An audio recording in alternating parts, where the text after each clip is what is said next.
İlk yardım herhangi bir acil durumda, herhangi bir kazada, herhangi bir yaralanmada, ani gelişen bir sağlık probleminde olay yerine acil sağlık ekipleri gelinceye kadar mevcut imkanları kullanarak yapılan temel ilk müdahaleye biz ilk yardım diyoruz. İlk yardım bizler için çok önemlidir. Çünkü insanoğlu sosyal bir varlıktır. Sosyal bir çevre içerisinde yaşamaktadır. İster istemez kendisi, annesi, babası, kardeşi veyahut da tanımadığı bir insan bir acil durumla karşı karşıya kalabilir ve bu olaya kendisi müdahale etmesi gerekebilir. Tabii bu müdahaleyi yapabilmesi için de temel bir ilk yardım bilgisine sahip olması lazım. Aksi takdirde ne olacak? O kişinin yanında işte annesi, babası, kardeşi ve o tanımadığı insan gözlerinin önünde hayatını kaybedecektir. İşte bizlerin de bu olaya müdahale edebilmemiz için de temel bir ilk yardım bilgisine sahip olmamız gerekiyor. Sizler de çok iyi biliyorsunuz ki bir acil durumda ambulansın olay yerine varması belli bir zaman alabilmektedir. Bu belli zaman aralığında bizlerin o hastaya müdahale etmesi gerekir.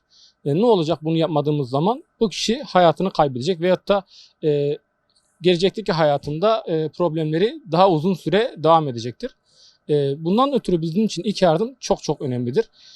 Bizler hangi durumlarda ilk yardım müdahalesi yapabiliriz? Bunun için en önemli şeylerden biri bir havayolu tıkanıklığında veyahut da herhangi bir işte boğulma vakasında, kalp durmasında, trafik kazasında, bir yüksekten düşme vakalarında, yanık vakalarında hastaya müdahale etmemiz gerekebilir. Örnek olarak verirsek bir kalbi duran bir hastaya olay yerinde yapacağımız bir ilk müdahale, bir temel yaşam desteği hastanın hayatını kurtarabilmektedir. Eğer bu müdahale yapmazsak ne olacak?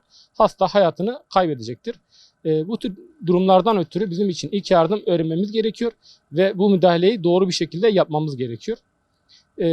Maalesef toplumumuzda ilk yardım noktasında yeteri bir bilinçlenme yok. Ancak son yıllarda önemli bir farkındalık oluşmuş durumda. Bunun için de ilk yardım eğitimlerine olan ilginin artırılması gerekiyor. Biz hala yeterli bir düzeye varmadık. Yeterli bir düzeye varmamız için ilk yardım eğitimlerine katılımın artırılması lazım. Peki bunun için ne yapabiliriz? İlk yardım eğitimlerine olan katılımı artırabilmemiz için İl Sağlık Müdürlüğümüz tarafından yapılan farkındalık eğitimleri var. Sosyal medya üzerinden yapılan basit ilk yardım müdahalelerini anlatan durumlar var. Bizler de bu eğitimlere ücretsiz bir şekilde katılabiliriz. İl Sağlık Müdürlüğü tarafından tüm vatandaşlarımıza ücretsiz bir şekilde ilk yardım eğitimi verilmektedir. Bu eğitimlere katılmak isteyen her vatandaş İl Sağlık Müdürlüğü'ne direkt başvurarak bu eğitimlerden faydalanabilir. İnsanoğlu sosyal bir varlık, sosyal bir çevre içinde yaşıyor. Biz böyle bir acil durumda gözlerimizin önünde anne babamızın kaybetmek istemeyiz yani. Ben sadece şunu söylemek istiyorum son olarak. Acil durumlar önceden haber vermez. Bugün benim başıma gelmez demeyin. Yarın çocuğumuzun, annemizin, babamızın başına herhangi bir acil durum gelebilir. Belki o anda sizin bildiğiniz birkaç doğru bilgi bir insanın hayatına dokunacaktır. Bu yüzden ilk yardım sadece bir sertifika olarak görmeyelim. İlk yardım bir sorumluluktur. Ne kadar çok bilinçli insan yetiştirirsek acil durumlarda o kadar güçlü bir toplum oluruz. Benim mesajım çok net. İlk yardım öğrenin, doğru öğrenin. Belki bilgilerinizle çevrenize, bu bildiğimiz şeylerle de çevremizle paylaşalım. Çünkü bazen bir insanın hayatını kurtarmak için doktor olmamıza ve sağlık profesyoneli olmamıza gerek yok.